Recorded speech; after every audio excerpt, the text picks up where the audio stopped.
सुप्रभातं प्रिय छात्र। अद्य वयं सर्वे सुभाषितानि इति विषयस्य पञ्चमश्लोकं पठिष्यामः। पञ्चमश्लोकं क्रोध हि शत्रु प्रथमनरणं देहस्थितो देह विनाशनाय यथा स्थितो काष्ठगतो हि वह्निः स एव वह्निः दहते शरीरम।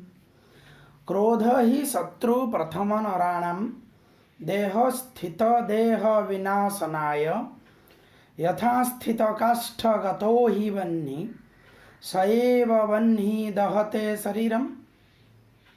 जो कष्ट शब्द है, क्लिष्ट शब्द, उसका अर्थ देह स्थित मतलब हुआ शरीर में विद्यमान, शरीर में जो है। वह्नि शब्द का अर्थ हुआ आग। दहते शब्द का मतलब हुआ जलाता है। तो ये इसका श्लोक का अर्थ ये है कि मनुष्य के शरीर का नाश करने के लिए पहला शत्रु या पहला दुश्मन वो क्रोध है। मनुष्य का सबसे पहला दुश्मन क्रोध है। जैसे लकड़ी के अंदर जो विद्यमान अग्नि है, आग है, लकड़ी को ही जलाती है, वैसे ही शरीर में जो क्रोध है वो शरीर को ही जलाता है, वह शरीर को ही जलाता है। भाव यह है, भावार्थ यहाँ पर कवि बताते हैं, क्रोध मनुष्य का सबसे बड़ा शत्रु है। यह हमारे शरीर में रहकर शरीर को उसी प्रकार जलाता है जैसे लकड़ी में रहने वाली अग्नि लकड़ी को ही जलाती है। अतः हमें कभी क्रोध नहीं करना चाहिए, अपितु शांत रहकर समस्या का समाधान करनी चाहिए। श्लोक नंबर 6, षष्ठ श्लोक।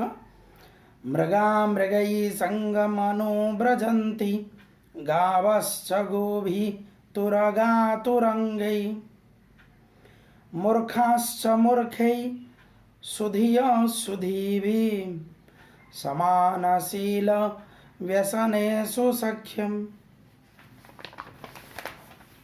किसके मित्रता किसके साथ होती है, किसके संगति किसके साथ होती है। शब्दों का अर्थ अनुव्रजंती शब्द का अर्थ हुआ पीछे पीछे जाना। तुरोगा मतलब घोड़े, सुधीय मतलब विद्वान या ज्ञानी, व्यसनेषु स्वभाव में, सख्यम शब्द का अर्थ हुआ मित्रता, सखा का भाव। श्लोक का अर्थ यह है, हिरन हिरणों के साथ, गाय गायों के साथ, घोड़े घोड़ों के साथ, मूर्ख मूर्खों के साथ और विद्वानों के साथ चलता है या अनुगमन करता है। मित्रता समान आचरण तथा समान स्वभाव अथवा समान आदत वाले लोगों के साथ, आदत वालों के साथ में होना चाहिए। कवि यह कहना चाहते हैं, कवि के कहने का भाव यह है कि मित्रता का आधार समान स्वभाव व आदत होती है। अतः हमें अपने जैसे स्वभाव वाले व्यक्ति के साथ ही मित्रता करनी चाहिए और वही मित्रता ही स्थायी मित्रता होती है, जीवन भर रहती है।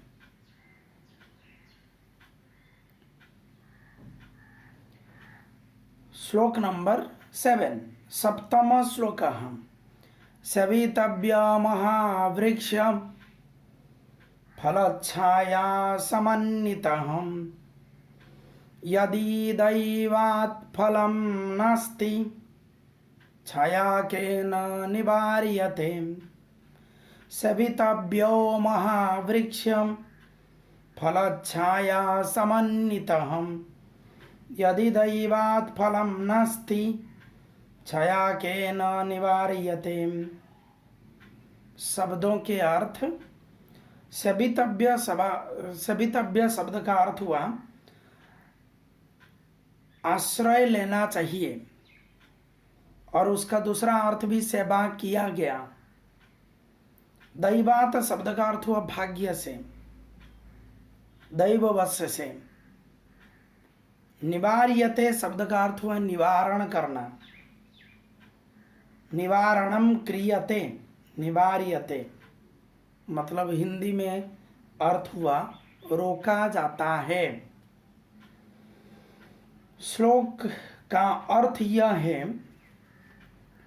फल और छाया से युक्त विशाल वृक्ष का आश्रय लेनी चाहिए। फल और छाया से युक्त विशाल वृक्ष का आश्रय लेना चाहिए।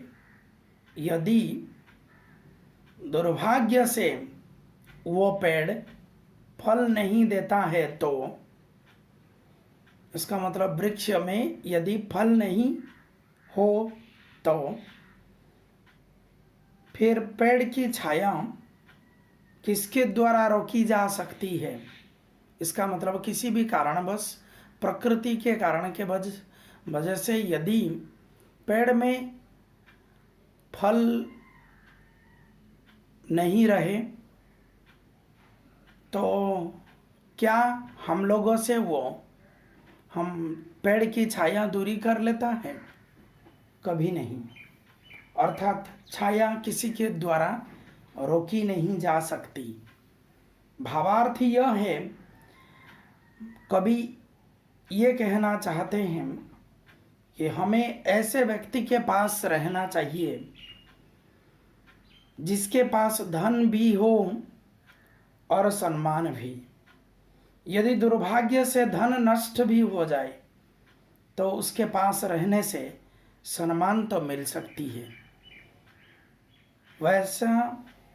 वैसा जैसा सेवा किया गया पेड़ हम लोगों को फल और छाया दोनों प्रदान करती है। किसी कारणवश प्रकृति के वजह से, प्रकृति का विपर्य के वजह से, किसी भी कारणवश यदि फल पेड़ में नहीं है या नहीं देता है पेड़, तो उसकी छाया किसके द्वारा रोकी जा सकती है?